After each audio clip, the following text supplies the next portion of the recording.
Welcome to the Side Action Podcast, the sports gambling show that covers everything in the world of sports betting from A through Z. We'll cover the four major sports, as well as anything and everything in between worth some action, and will increase the size of your bankroll. And here we go. Welcome to Side Action, episode 9 of season 5. This is Jim Weglars, a.k.a. Wegs. You can follow me on Twitter and Instagram. And I'm Steve Roberts, a.k.a. and you can follow me on Twitter at 31sroberts. Follow the podcast at Side Action Pod on Twitter, Side Action Podcast on Instagram, and I always forget, follow our YouTube channel and say Side Action Podcast on YouTube. So, Action, how are you? You doing well? Are you profiting from baseball playoffs, or what's your? I'm not profiting from football, I'll tell you that right. No, I try to stay away from baseball as much as I can, but occasionally I take a pick offline from somebody that I follow. They've been off for like a week now. I haven't seen a baseball game come across the screen, but football last weekend was rough. I think I've heard it on a lot of gambling media outlets this week. A lot of people got hammered last week, so we'll take a grain of salt and move on. Yeah. It's right. We're with the Sharps. We're all losing. Most importantly, the Sharps won last week. We finished the regular season undefeated. Have the semis this weekend. Your man here got pick 6. Nice. I think I told you about that. It was a full field pick 6. I did not pull a hamstring, so shockingly. So that was exciting. And had a pretty fun weekend. I think I might have told you last week, the EDM concert. I successfully go out Thursday, Friday, and Saturday past 1 a.m. It was 1 a.m., 2:30, and 3 o'clock. So kind of escalating over the weekend. The team party was really fun until we decided to go to the Owl in Lynn Square. Shout out to the Owl. But that was probably a mistake after playing Flip Cup with the team late Friday night. So, needless to say, Sunday I just kind of tried to take it easy, watch some football, and pissed too terribly. But yeah, I mean, it's been okay. Nice. We're ready for a bounce back. Let's make it happen. Yeah, let's do it. So week 7, and obviously there's a ton of notes in the league, so let's go over those first. We'll start off with our team with our lone pick. Breece Hall, probably the rookie of the year if he stayed healthy, tore his ACL after he scampered for 60 yards in the first quarter and proceeded to tear his ACL, which is a bummer. So he's down. They actually traded to get James Robinson Jags, so he'll step in to help that running back core. But I also noted that Elijah Vera Tucker, their versatile kind of guard / tackle, tore his tricep, and he's out for the year. So we'll talk about the handicaps later, but that's going to impact for our Jets. Yeah, I think Vera Tucker might be a bigger loss than Breece Hall, even though he was the offensive rookie of the year top dog. But Vera Tucker has been playing awesome on defense, and I think they're going to miss him terribly. Right. Your team, the Colts, also hurt us. Matt Ryan stunk. He was benched.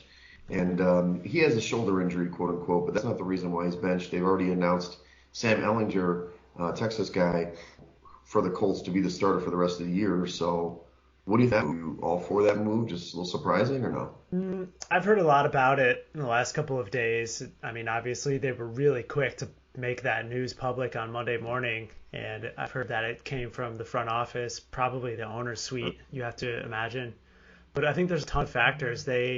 First of all, Matt Ryan's contract, if he gets hurt this year, they owe him a significant amount of money next year on his contract. So I think that's a big factor. He is extremely immobile, and the line just can't keep him upright. So I think just going to Ehlinger instead of Matt Ryan is going to give them a plus because Ehlinger can actually move his feet.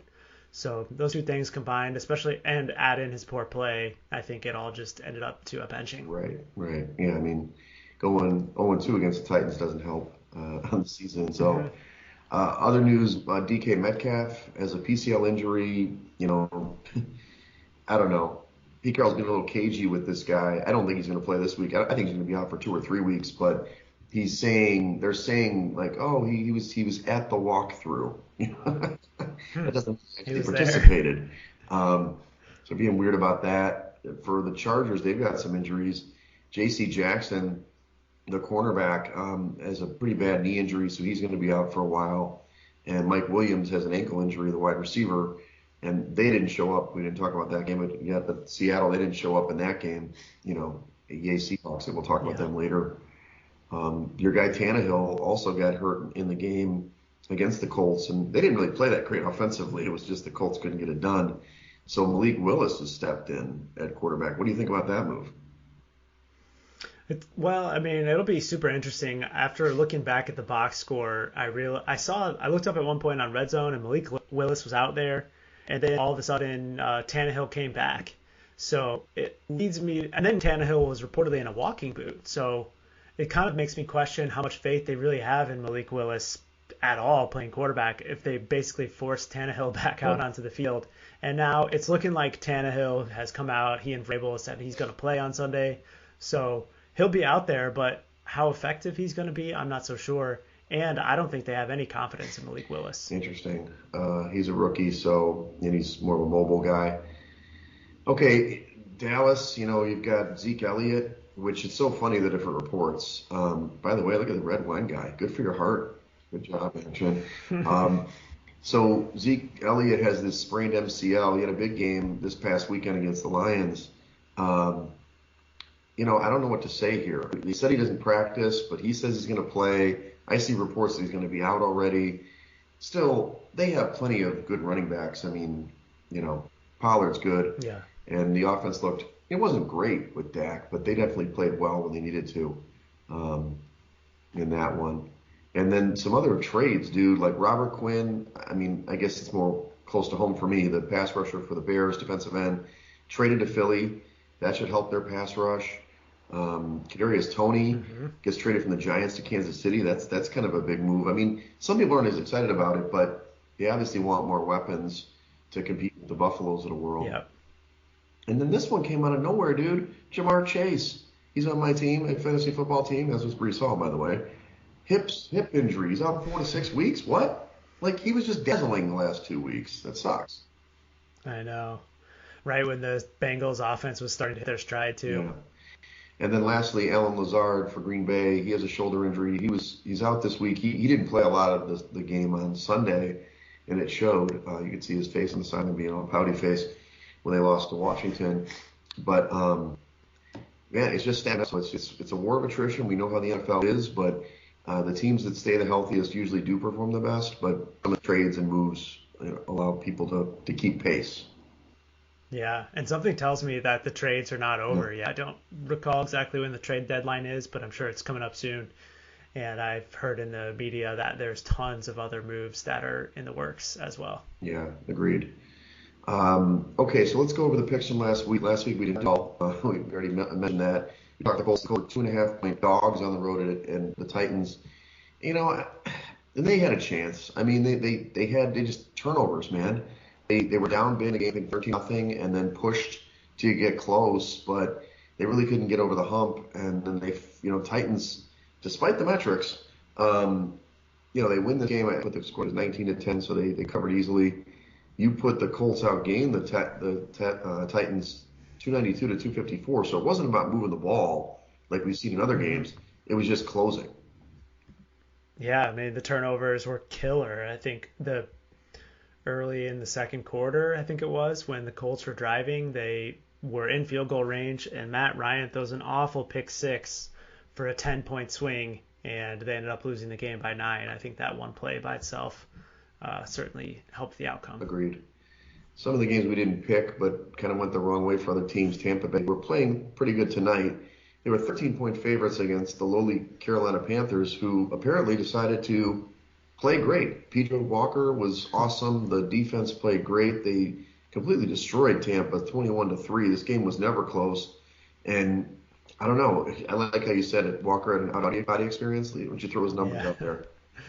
Well, I mean, not really jumping off the page. 177 pass yards and 2 touchdowns, but the 8-yard average completion shattering his mark from the week before. I think it was 0.1 yards that he had against the Rams last week. So, I mean, it was more than that, though. He had, I think I heard 5 passes that were graded as, like, I forget the term they used at PFF, but they were graded as, like, some of the most best passes of the season, all 5 of them. And that's without Christian McCaffrey. So, obviously they got a little boost after he left. The team got it up. But it's more of an indictment on Tampa to me. Yeah. who tonight they're playing better right now, at least against the Ravens. We'll talk briefly about that game, I guess, but you know, it's just not the same team. There's lots of stuff going on with Tampa. Speaking of downer teams, I wrote this in the article for Wegg's Pool. Green Bay. I mean, they loses, three in a row. They go into Washington. They were up early in this game. I mean, they had the game not under control. But when I saw the pick six that Heineke put in, I was like, this game's going to be over. It was a fumble touchdown. So Green Bay went in as a point favorite. But Heineke, like, to his credit, really played better in the second half. They made plays down the stretch, some really good plays. And they win the game outright 23-21 over Green Bay. Now Green Bay's 3-4. Which is the first time since like forever for Aaron Rodgers, and they're reeling. Yeah, just no playmakers on that offensive receiving core. I mean, Aaron Jones might be their best wide receiver, and he plays running back. So I don't think you can put it fully on Aaron Rodgers' shoulders, but certainly he's not playing up to his normal standard either. Yeah, I've heard a lot of discussion about how without Devontae Adams, he covered a lot of warts because a lot of these throws, I mean, the throws sometimes are on the money or they're drops, but maybe it's contested plays that he would make. And ultimately, I just think that the Packers offense, the identity isn't there. I think they should be running the ball way more and getting, Jones out in space. There's no way he shouldn't get 15, 20 touches every single game. And give it, Washington some credit. They really played good defense this week and rallied for Heineke. All right, we talked about the Jets. We talked about the injuries, but they really won this game wire to wire. It was our pick. Obviously, they were +1 in the contest, but I think they were actually favored when this game went off. The Jets defense is playing. I mean, we could talk later about Wilson, who hasn't thrown a touchdown pass in 2 games, but they won 2 games in a row. So, I mean, that Jets defense is balling, and the Broncos continue to struggle. Obviously, they'd rip it in the game instead of Wilson. Yeah, I mean, the Broncos outgained them pretty handily, 324 to 260, but it was really just getting stout in the red zone and keeping the Broncos off the scoreboard that led to the victory in this game. Zach Wilson didn't really do a whole lot, but he didn't need to either. He didn't. Some of the ones that went the wrong way, we got the Texans. We shouldn't have gone the proxy. Sorry, proxy. You were right all along. The Raiders were 7-point favorites at home. The game was kind of close. Yeah. We really had a chance, and then Davis Mills, he's the king of the fourth quarter, interception, throws the pick six that basically stretched that game out, and it was over. I think the final was, 38-20 or something like that. But, so it kind of killed us there. But give the Raiders some credit, bouncing back, getting off from the bye and playing good. But the Texans seem to be, somebody called them, they're a 50-minute team. So they're good for 50 minutes. The last 10 minutes, they just don't have the playmakers, and they've been, they kind of lose the game in the last 10 minutes of the game. Yeah, it's too bad we can't get our best graded at 50 minutes. Seattle wasn't on our card, but, man, they played. First of all, did you know, Action, that I'm sure you do, that the Seahawks now lead the NFC West at 4-3. They were 5-point dogs at the Chargers, and they destroyed them. This game wasn't close, 37-23 final, but they led the whole time, and they shut down the Chargers. Obviously, they've got lots of injuries, but no excuse. Yeah, Geno Smith continues to go on a tear, 20-27 for 200 pass yards. And the defense, I think, was the more impressive output in this game, holding down Justin Herbert in that offense. Very impressive stat line. Yeah, and we should make a mention that the new Rookie of the Year, Get Your Futures, is probably too late. Kenneth Walker III is probably the lock for the Rookie of the Year, assuming he stays healthy now with Breece Hall out. He had like monster game against the Chargers, who can't stop the run as well. No faith in Zappy Hour for Rookie of the Year? You think that's toast? Oh, boy. We'll get there in a minute. I know you try to jump ahead. Let's talk about the Niners. Do we like this? Everybody liked this. The contest was on it. We were on it. The Niners +2.5 at home. Talked about the Chiefs, whatever. The Chiefs defense the offense was just dominant. I mean, the San Francisco defense, I don't know where it was. I thought that D'Amico Ryans got out-coached badly by Andy Reid and company. It seemed like, they would have them in long third downs, and then they'd throw this, bubble screen for, 25 yards, I don't know what the hell they were doing sometimes, playing man-to-man or getting screwed up in their coverage and giving up long third down conversions that ultimately broke the back of the defense. And the game was close for a while. Then in the end, they scored 44 points on this defense. Yeah, they just couldn't stop them. I think on every possession, they were either getting touchdowns or field goals. And so much for the Niners' top-ranked defense. Yeah. I don't think you can say that any longer after that game, because we were monitoring the injury report. I think like almost all of their starters were out there last week, but I suppose not being at 100% was a serious factor because the Chiefs just destroyed them. And they looked fast. Like the Chiefs, we talked about their defense, or their offense wasn't quite as explosive without Hill out there. They found the edges. Hardman had some big plays. I mean, even I think MVS had a big play. Marquez Valdez-Scantling had a big play. So they were able to get their playmakers playing, and I think Pacheco had a nice run. So good Chiefs bouncing back. And then Zappy hour. So let's talk about this game. So the Pats 8-point favorites at home against the Bears. Papa Bear Hallis record on the line. I saw the Bears in person. They could run the ball a little bit against Washington. They did. I mean, Fields played good against Washington without throwing the ball. I thought for sure that Belichick would shut that down. Mm-hmm. He couldn't.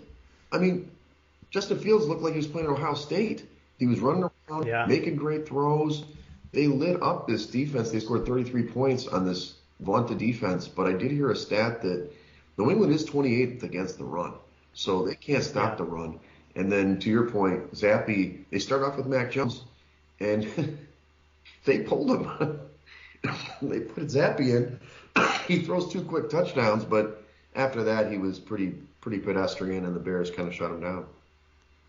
Yeah, I mean, after those 2 touchdowns by Zappy, I was thinking the Patriots, okay, they're going to take a stranglehold on this game, but it didn't. The Bears came out of the locker room at halftime and took a stranglehold in the second half.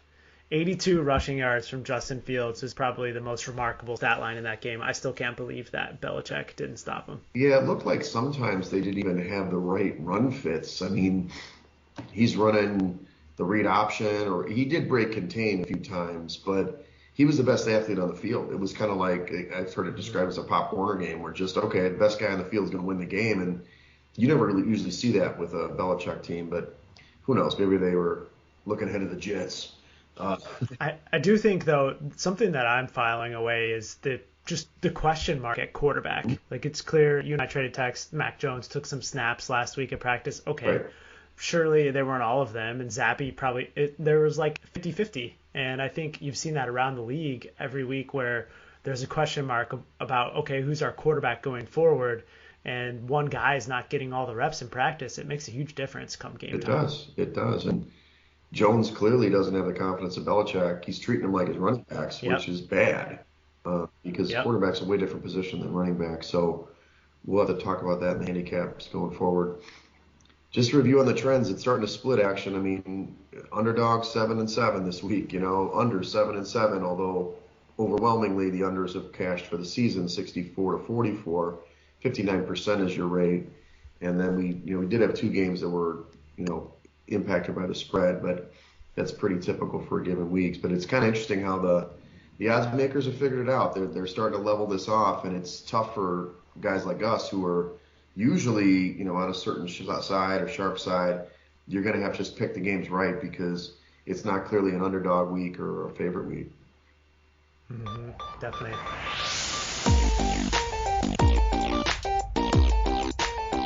Well, let's jump into week 8.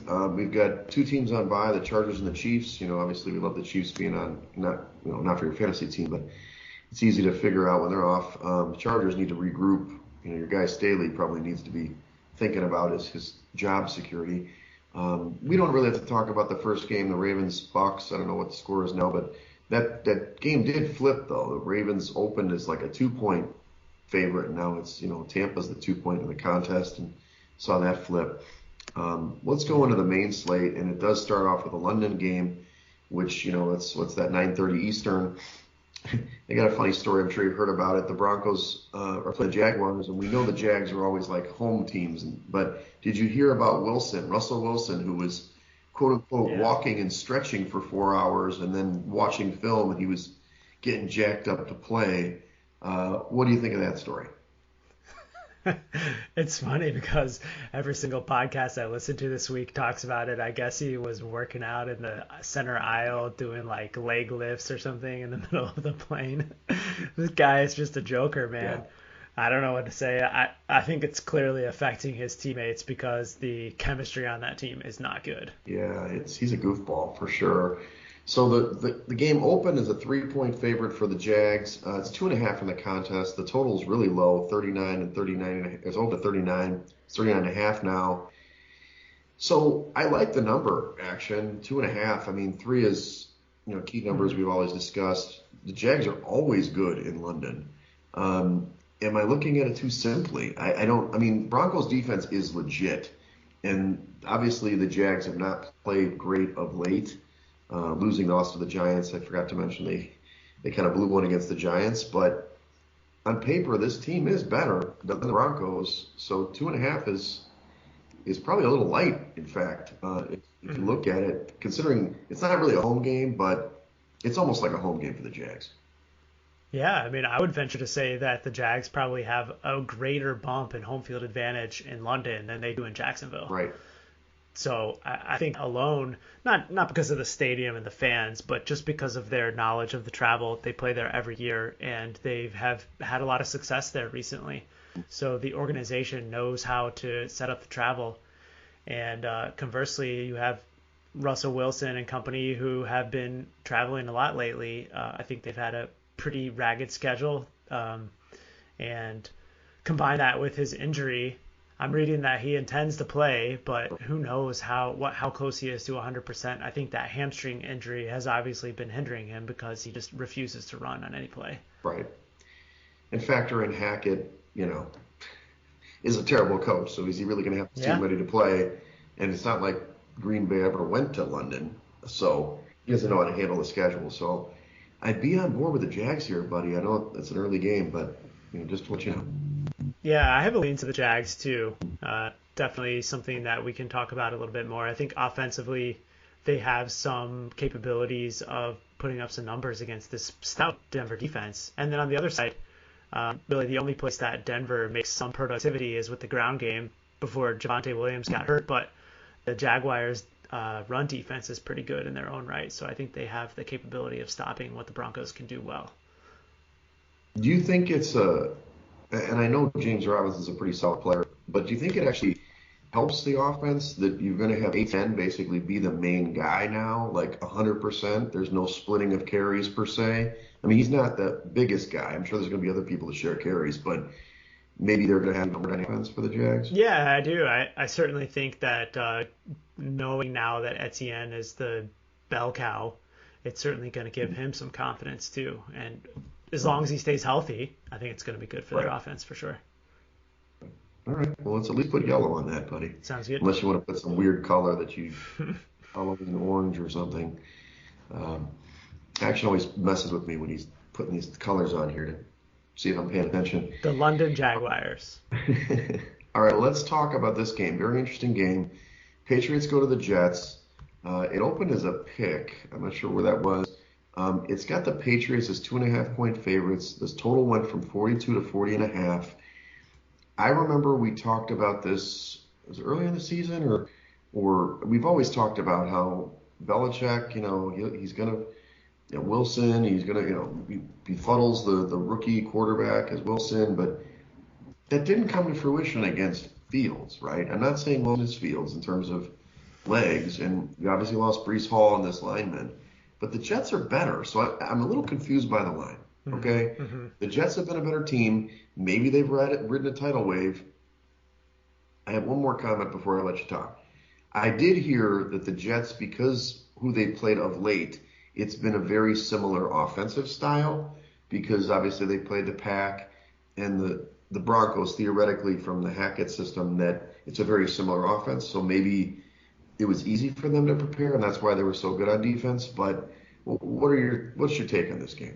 Well, I mean, the series history here only points one direction. The New England is 12-0 in their last 12 games against the Jets, and that's Wow. 8-4 against the spread. So it's pretty clear that Bill Belichick has their number, and as an organization, he just knows how to stop the Jets. And Zach Wilson's been there a couple of years now too, so several of those games Yeah. have been with Wilson under center.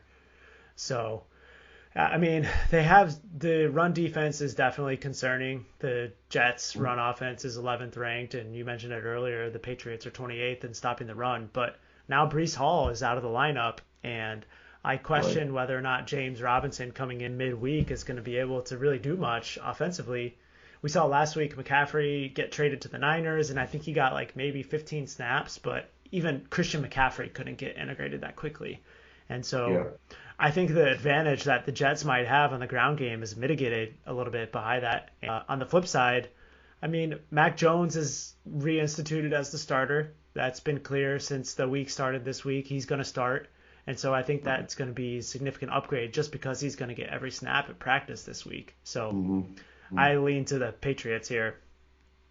Yeah, I gotta say, Pats, look, and maybe Monday was just a total aberration because the Bears played for Papa Bear Yeah, Hallis and stopped right. Belichick, and it's hard, but it's hard to erase that from my memory. I mean, they got big boys in that game. The Bears looked dominant. I'm like, what? So stay away because, again, I know what you're saying. I know the trends. Metrically, it's like it's hard for me to ignore what the Jets have and what they've done this season. I mean, so let's stay away for now. If we have to come back to it, we can talk about it. Sounds good. All right, so Cardinals go to the Vikings. Vikings obviously opened as 6-point favorites initially, 47.5-point total, but it's down to 3.5 now in the contest, 49-point total. Arizona woke up. They played great on Thursday night.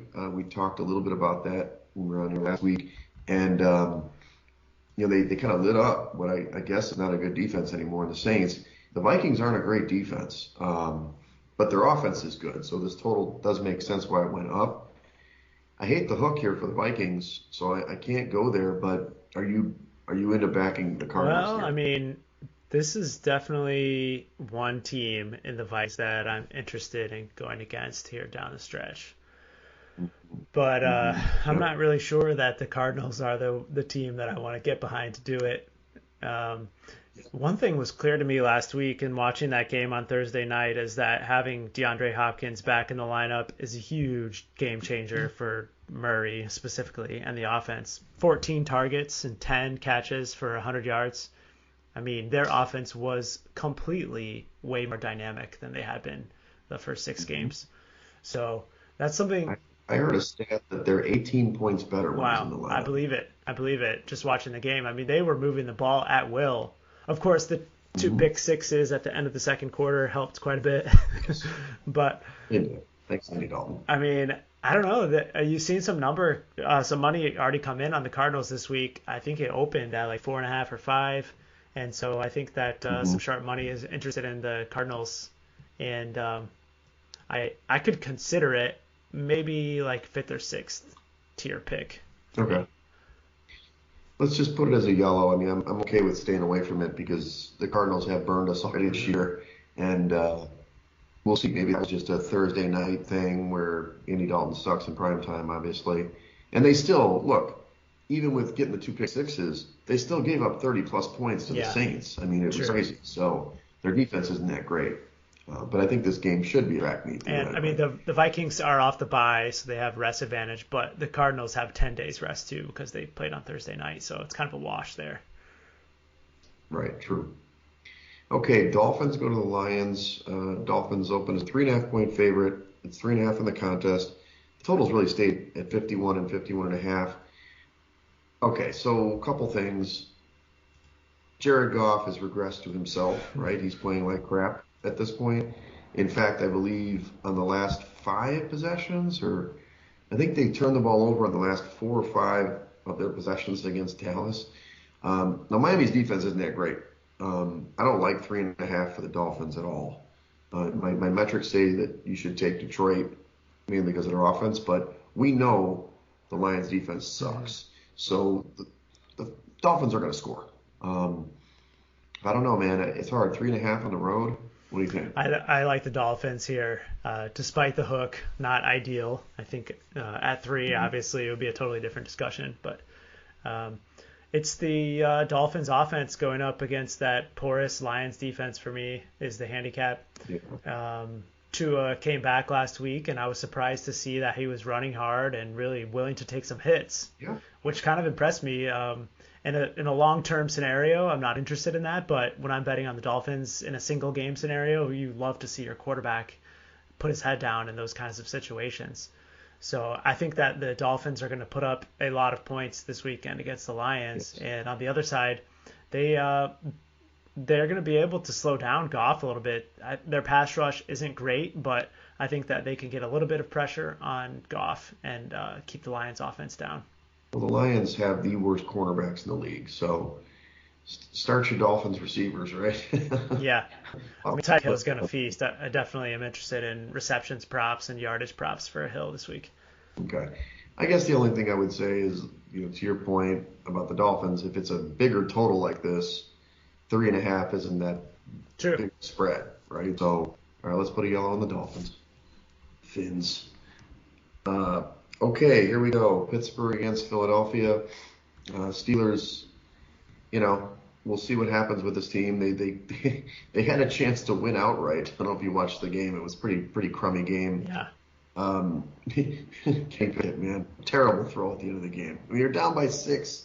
You don't have to throw it in. It's just like when Eason threw that interception. Throws a terrible ball to get picked and end the game. But they did cover the number, I think, right?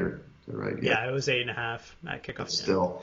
So Steelers go to the Eagles this time. Eagles coming off the bye. Obviously get the new pass rusher in Quinn.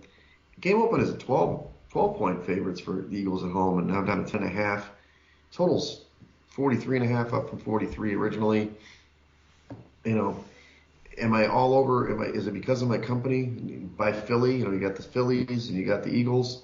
I think this number's a little short. I think the original number is better. 10.5 seems like a good spot. It is a lot of points, but I think the Eagles are going to crush this team. Yeah, I do too. I think anything under 2 touchdowns is probably good. I mean, you got the Eagles coming off of a bye with a huge rest advantage because the Steelers played late Sunday night in a really kind of a tough game, a very physical game, as the Steelers tend to play anyway.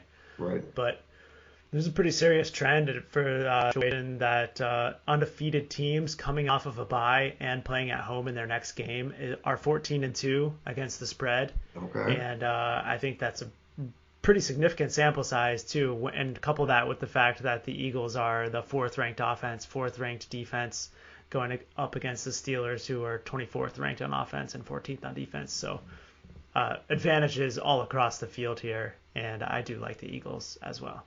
There you go. That might be a green. Fly, Eagles, fly. Well, don't play this in Philly, though. I'll play an extra treat. Okay, so the next game in the 1 o'clock window, you've got Carolina against Atlanta. Carolina, I don't know what was a crazier result, the Bears winning on Monday night or this Carolina team. But either way, Carolina won outright last week. They're going to Atlanta. Atlanta opened as a 7-point favorites at home. Now they're down to 4 in the contest. 42-point total down to 41. The biggest question I have for you, Action, forget about divisional rivalries, is Atlanta good enough to be favored by 4 points against anybody? Maybe. Maybe. Yeah, I mean, Carolina is, I think I got them either 31st or 32nd. They're terrible. Despite the big win last week. Yeah. But, I mean, we talked about it the week before. Atlanta is now 6-1 against the spread this season, They are. despite their loss to Bengals last week on the spread and the game. And, their offense is playing really well. Arthur Smith and company, they have catered offense to what Mariota does well, and that's running the ball. Despite maybe not being super efficient, they are effective. And even without Cordarrelle Patterson toting the rock, they're still moving the ball. They have the 4th-ranked run offense. And I think they're going to be able to do that against Carolina again this week. You've obviously seen some money coming in on the Panthers because this opened 6 and it's down to 4, but I think it's the wrong move. I like the Falcons in this game. What's Carolina against the run? Aren't they pretty good against the run? Yeah, 13th ranked run defense and 13th ranked defensive line, adjusted line yards. Mm-hmm. But I also read that Baker Mayfield is trending towards playing this weekend, Oh and God. that is a huge negative on the Carolina side, if you ask me. So is Sam Darnold never coming back? I think that he is really close to returning. I read this afternoon like another 2 weeks, Okay. so he's being ready to be reactivated off IR. Oof. And you're gonna talk me into the Falcons? God. Um.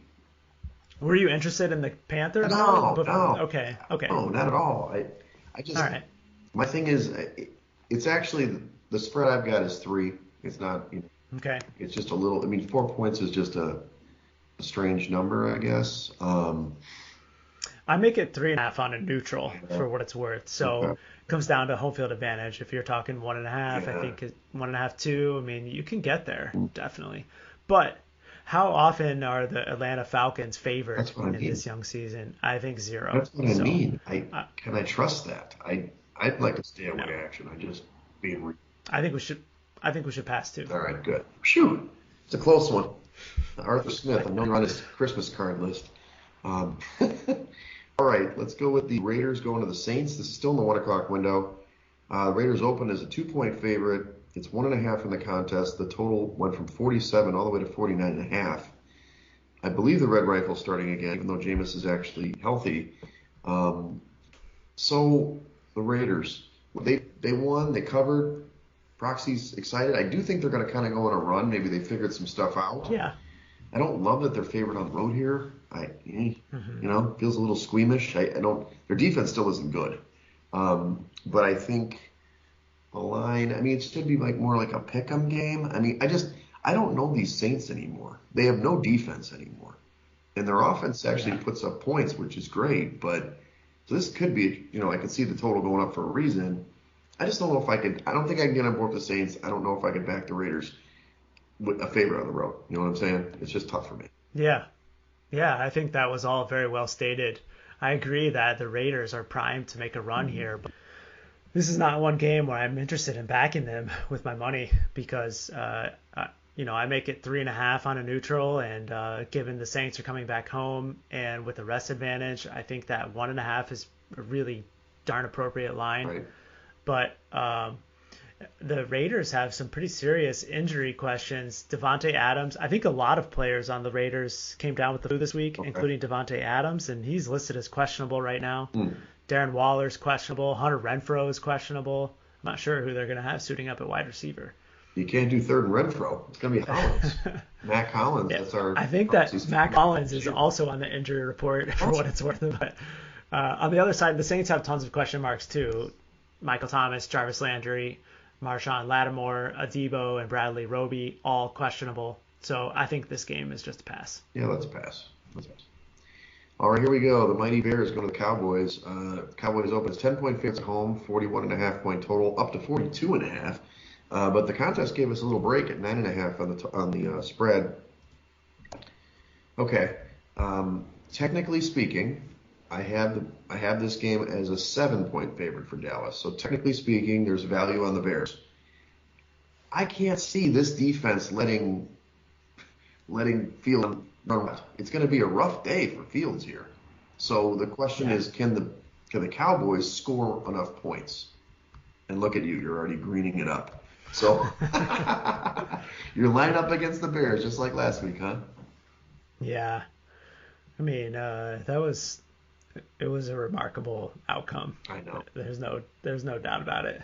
But it's not going to get me to go away from what the numbers are telling me. And Yeah. this is an offensive line that just can't protect the back.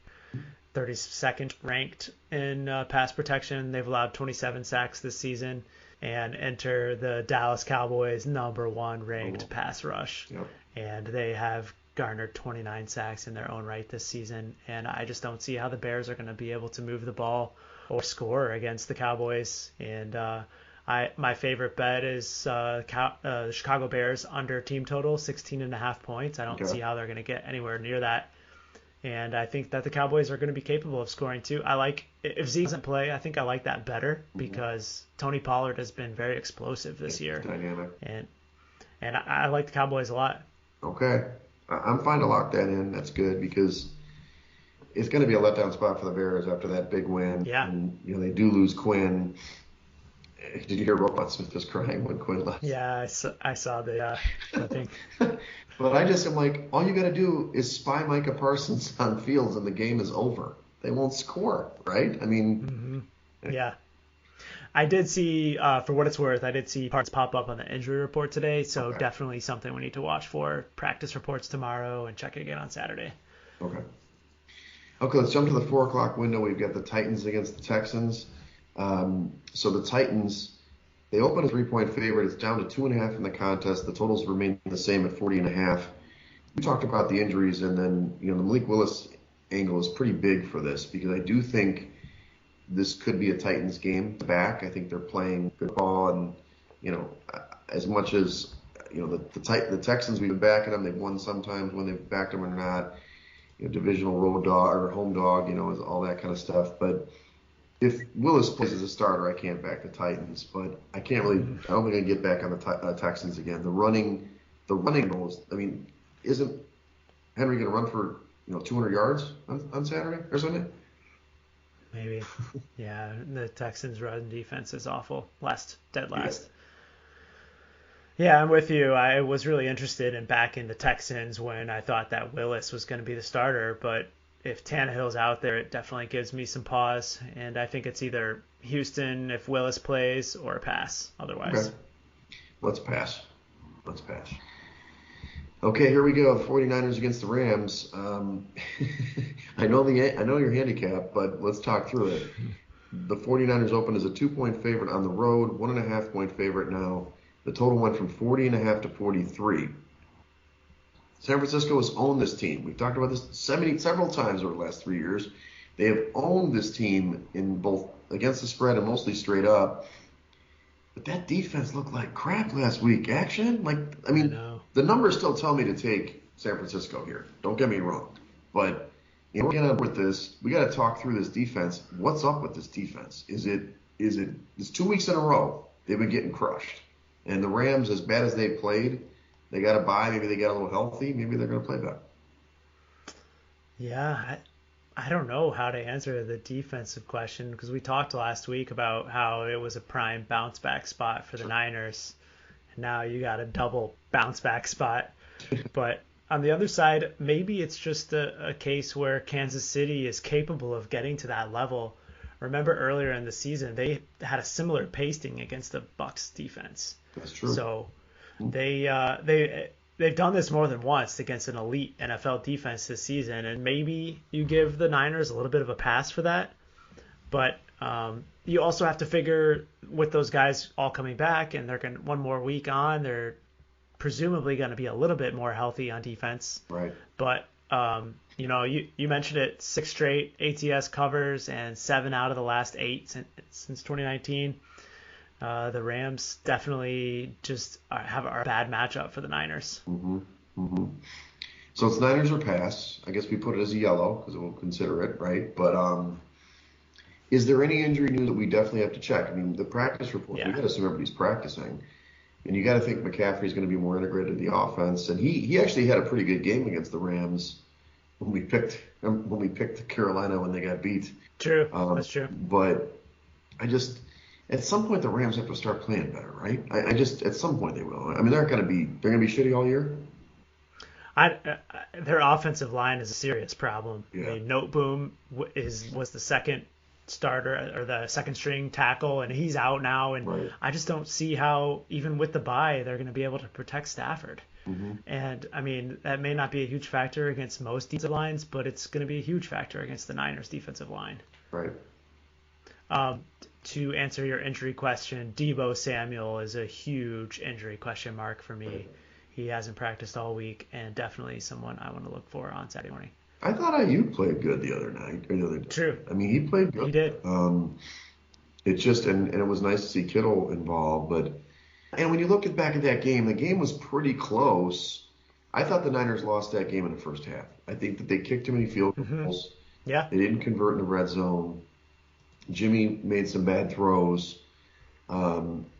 in the end, I thought that if they could have been up in that first half, and then it would have been a real game in the second half. But leave it to the Chiefs, like I said, to convert long. And I don't think the scheme, for some reason, Andy Reid just, man, he won up D'Amico for sure. Right, Yeah. Ryan, sir, D'Amico Ryan's right. Uh, Yeah.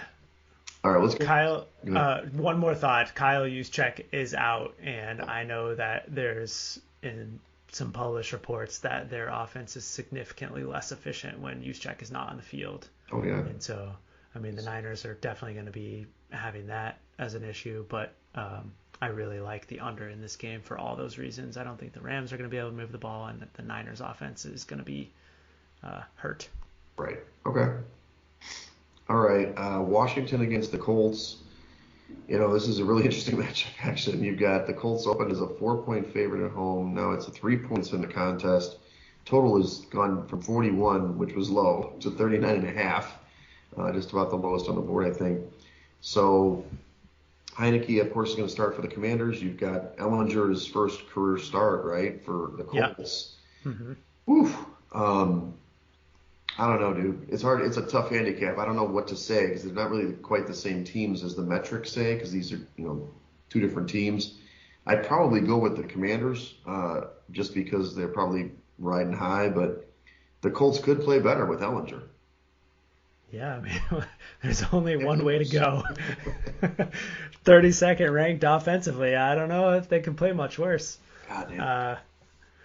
I don't know. I have a really hard time getting behind Washington in this matchup. And on the other side, I'm not really sure that I'm ready to back the Colts before I see Ellinger play a game. I do think that the Colts defensively are in a really good position to stop Washington this week. The defense of all the units on this team has played really well this year, and I think that finally Shaq Leonard is going to be back.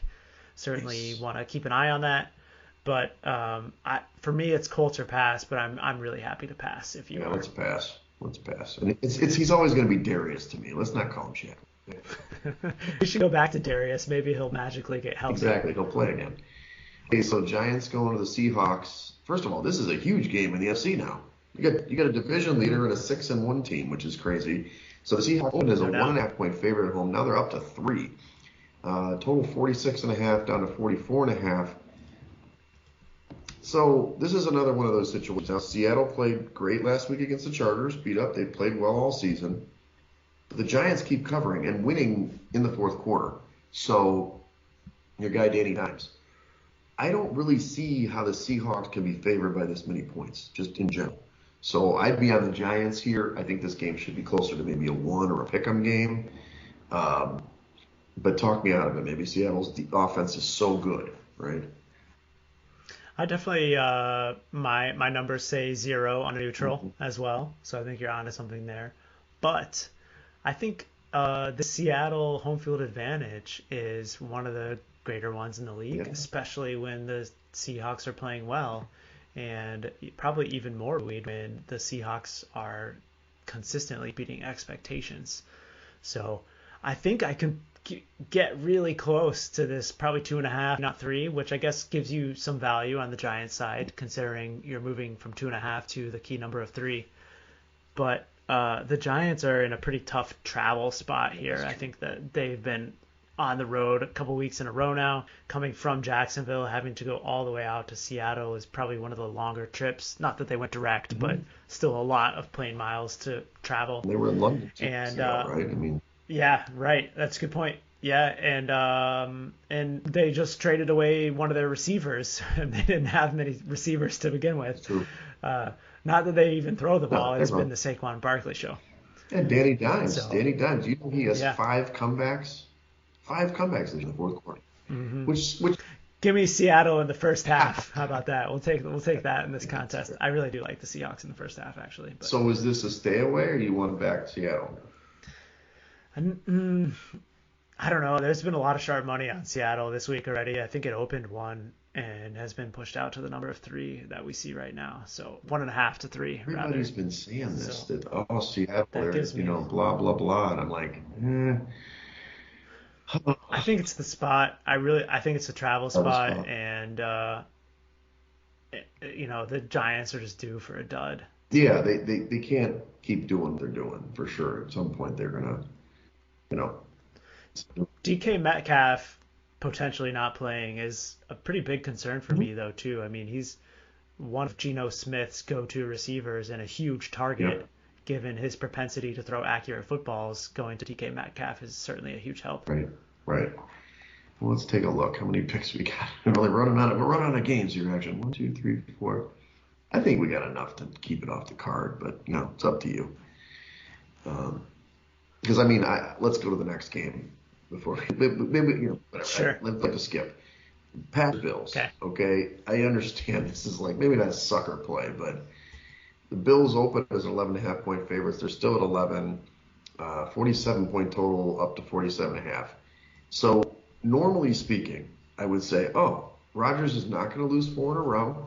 This is going to be it. Like he's going to have that one game. It's going to be Sunday night. He's going to be gunslinging, hitting all his guys.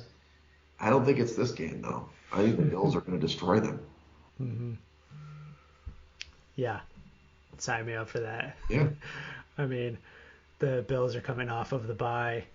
They are number one pretty much in every single offensive category, And and defense. defensively, I don't think the Packers are going to be able to stop them. Yeah. And the Packers are going to be without Allen Lazard. Who's he even going to throw the ball to? Is it Romeo Dobbs? I heard Dobbs. I don't know if he's going Cobb? to be on the field. I mean, did you hear how Really? Rodgers was talking? He's talking specifically about Dobbs because he's yelling at him Oh, not lining really? up properly. Now, watch Dobbs have Huh. a 3 touchdown game now, right? But I mean, I think Cobb is hurt, so I don't know who the hell they're going to throw to. I mean, I guess it's Tanyan. You know, maybe he'll Yeah. get some. I mean, they've got to involve Aaron Jones more. But the Bills are really good against the run, and they're good at the linebacker position. So Yeah. the only thing is, can they cover the 11.5? Packers aren't a terrible defensive team, but I think this is a show-up spot for the Bills to just show how good they are. Yeah. And I think even more motivation provided by the absolute beatdown Kansas City put on San Francisco last weekend. They saw that in the afternoon window, prime time, and you know that Josh Allen and company are ready to put a beatdown of their own on the Right. Packers. All right. We've already got the green on there, America. Okay, last game, Monday Night Football. The Bengals against the Browns. Rivalry game. Bengals open 3 point favorites. Now it's 3.5 in the contest. The total went from 46.5 to 47. This news of Jamar Chase does kind of dampen my excitement about the Bengals because I think it was going to be all over the Bengals here. It seems like the Browns have kind of did they cover last week? I guess they Yeah, did. six and a Yeah, they half. cover even though the Ravens had every opportunity to cover that game. But I don't like it. I think the Bengals they're on the way up. They're doing what they need to do. But Chase Hmm. is a big part of that, so I'm happy to stay away from the primetime action. Yeah, I was really interested in the Bengals, much like you before the Chase news.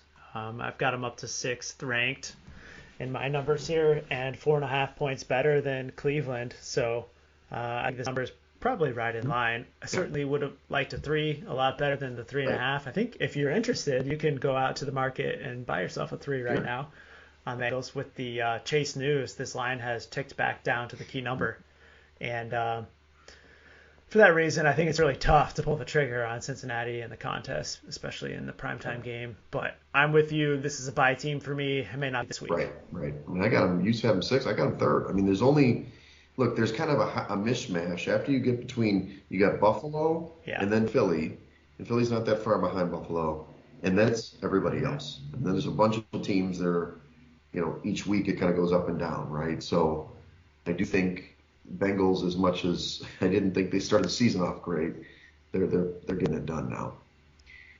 Definitely. Now let's review our picks here. We've got the Jags, the London Jags, over the Broncos early Sunday morning. We've got the Cardinals potentially against the Vikings. I'm sorry, I should have said that's 2.5 for the Jags. The Cardinals potentially at plus 3.5 at the Vikings. We like Miami as a favorite, 3.5 on the road against the Lions. We like these dominant teams, the Eagles, 10.5 at home against the Steelers as favorites. We like the Cowboys, 9.5 at home against the Bears. 49ers, this classic matchup that they win every time, 1.5 point favorites on the road at the Rams, and then the Bills 11.5 point favorites at home against the Packers. So we do like a lot of favorites this week, actually. Yeah. First reaction after rereading those is I might be happy to throw out the Niners. Yeah, me We can talk too. more on Me Saturday. too. Me too. I mean, we probably have to at some point pick up. Oh, we could pick all favorites and they'll come in. I mean, there's going to be 6 or 7 that come in this week, right? Uh, True. well, we'll take a look. Well, okay, let's go to the Circa update. We had a tough week, 1-4, but the consensus also went 1-4, so we didn't dip that much. We did in the contest a little bit. We've dropped down to like 53% action, 18, 16-1, which now puts us about 5 picks off the pace for the top 100, which is at 67%, and the top guy is at almost 79%. So, we can get back. We've had a couple tough weeks here. I think it's not just us. The whole contest is coming back to earth, but just need a couple good weeks. We have 2 more left in this quarter. Yeah, I agree. We are definitely capable. We just got to sharpen our pencils here and pick more huge favorites, apparently. Yeah, back the big favorites, lay the wood. We'll see what happens here. Well, that's awesome. So, what do you got this weekend? Are you going to be dressing up? We should have costumes. I don't have my costume. I don't know what I'm going to do yet. I have an idea, but I want to give it away because I might not be able to deliver. Yeah, you can't let the nation know somebody will steal your idea. Of I course. don't think so. No Halloween parties planned, but we definitely need to make a candy run so we can get ready for all the kids in the neighborhood. Yeah, it's good. Good. The Ferndale trick or treating is legendary. It is, for sure. Yeah, my coworker Katie has a party on Saturday. I heard there's another party at the volleyball thing. I might crash, and there's a softball game that we'll dress up for on Sunday. So I just have Nice. to put it together. I'm not as inspired. Like last year, Ted Lasso was like laser vision, knew exactly what I need to do. This time, I'm literally like, I think I know what I want to do, but I don't spend a lot of money in these costumes. Action. I just try to put pieces Hmm. together. Um, we'll see. We'll see. I'll take a picture and send it to you if I actually pull it together. And then the Shockers have the semifinal game on Saturday, and then if we win that game, we'll play the finals the following week. So Nice. It sounds like a good weekend you got lined up. yeah, always a good weekend. Always a good weekend. So all right, well, follow the podcast at Side Action Pod on Twitter and Side Action Podcast on Instagram. Don't forget us on YouTube as well. Follow me at Wegspool on Twitter and on Instagram.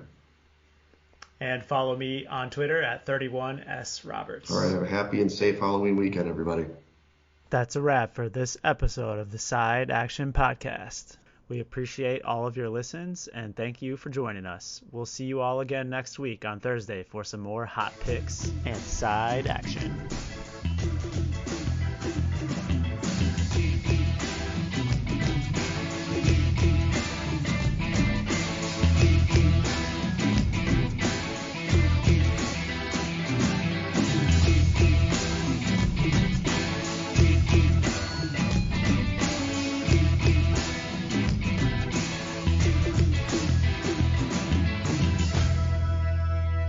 The Side Action Podcast, its owners and associates take no responsibility for the opinions or statements made by the show hosts or their guests. Statements or show topics are not necessarily the beliefs of this podcast, and opinions between talk show hosts may conflict. Individuals following the advice given on the podcast accept their own risk of losses from wagers made, as the Side Action Podcast, its owners, hosts, associates, or guests will not guarantee any advice given.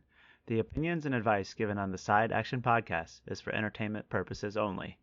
Gambling problem? Call 1-800-GAMBLER. Intro and outro and transition music credits. Song titles Jerry 5 and District 4 by Kevin MacLeod at incompetech.org.